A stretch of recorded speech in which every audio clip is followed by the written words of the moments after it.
1 दिसंबर 2024 को होने वाला जो असिस्टेंट पंजाब पुलिस और असिस्टेंट SNGAD का जो पेपर है उसके जो मशहूर सवालात हैं उनको बयान करता हूँ।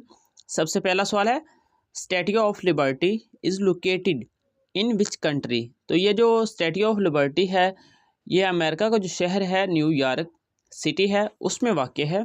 नेक्स्ट क्वेश्चन है, apple tower is located in which country.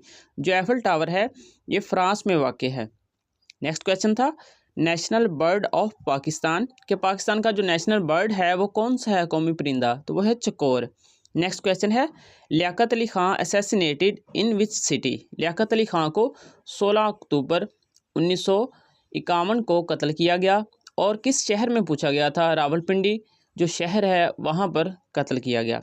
Next question था, आर्मी चीफ इन 1970 के 1970 में